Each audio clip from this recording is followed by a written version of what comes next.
2013 की प्रलय को शायद ही कोई भूल पाया हो। इस प्रलय में बहुत सारे लोगों ने अपनों को खोया और कई लोगों का आज तक पता नहीं चल पाया। लेकिन इस दौरान कई ऐसे लोग थे जो अपनों के साथ तो थे, लेकिन इस आपदा के दौरान बेघर हो गए। प्रशासन द्वारा आपातकालीन व्यवस्था हेतु इस तरह के आपदा प्रभावितों को पंचायत घरों और सरकारी स्कूलों में रहने की व्यवस्था की गई थी। लेकिन आपदा के 7 साल बीत जाने के बाद भी इन आपदा प्रभावितों के सामने अपने आशियाने को लेकर एक बड़ी चुनौती बनी हुई है। आज हम बात कर रहे हैं चमोली जिले के गोलिम गांव के बाजपुर के कुछ परिवारों की, जहां पर प्राइमरी स्कूल कैलाशपुर में बाजपुर के 4 परिवारों को 2013 में आपदा के दौरान प्रशासन की तरफ से रहने के लिए जगह दी गई थी। 2013 से आपदा आ रहे, कुछ लोग स्कूल में व्यवस्था में रह रखे हैं, बहुत ही परेशानी में है और सारा भूस्खलन से बड़े बड़े मकान में दरार चली गई। हम बहुत ही परेशानी में है। जब बरसात आता तो हम रात भर सो नहीं पाते हैं, हमको बहुत डर है, अभी क्या होता है, अभी क्या होता है। हम बहुत परेशानी में है। इसके लिए भी कोई व्यवस्था होना चाहिए, कहीं मतलब सरकार के इससे। आपदा के 7 साल बीत जाने के बाद भी प्रभावितों को किसी तरह की स्थायी व्यवस्था नहीं दी गई है, जिसके चलते आज भी आपदा प्रभावितों के आंसू इस कदर बह रहे हैं कि वो अपने घर आंगन में रहने की उम्मीद खोते जा रहे हैं।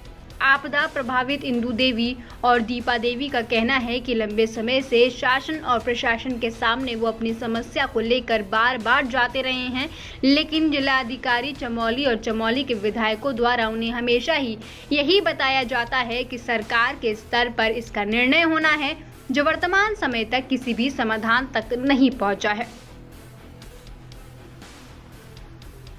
रात को तो पत्थर गिर रहे हैं हमारे सर में भाई। यहाँ तो हम सरकारी के उसमें रह 2013 से हम परेशान है भाई। चलो खाने पीने का तो व्यवस्था कर ही ले रहा, मजदूरी करके, पर रहने के लिए आप बोलो, रहने के लिए हो रहे बहुत, रहने के लिए इतनी दिक्कत है, बता नहीं सकते। छोटे कमरे में वो वहीं पे खाना इतने 4 लोग रहते, भेड़ बकरियों की तरह रह रहे वहाँ अंदर। सास वहीं पे, ससुर जी वहीं पे, हम सब साथ ही रहते हैं वहाँ पे। हम पे क्या गुजरती होगी। आजकल का जनरेशन में लोग एक कमरे में 2 इंसान नहीं रह पाते। हम तो भेड़ बकरियों की तरह तब भी जीवन व्यापन कर रहे हैं वहाँ। हमारी सुनने वाला कोई नहीं है। अभी तो हम पहले बोल रहे 2013 से हमारी बात किसी ने सुनी ही नहीं है। कितने चक्कर लगा दिए हमने डीएम के। आज हम आपकी फाइल भेज रखी, फिर फाइल वापस आ रही, फिर फाइल भेज रखी। वो कब तक फाइल घुमाते रहेंगे।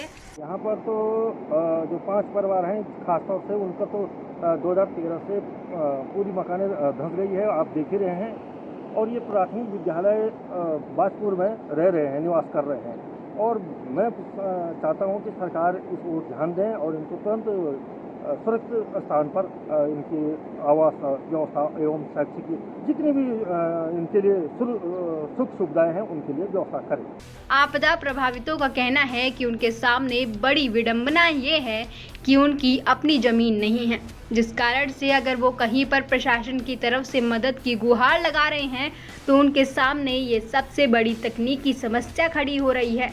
ग्राम पंचायत और विकास खंड भी उनके लिए किसी मदद के लिए आगे नहीं आ पा रहा है, क्योंकि वे सभी लोग भूमिहीन हैं।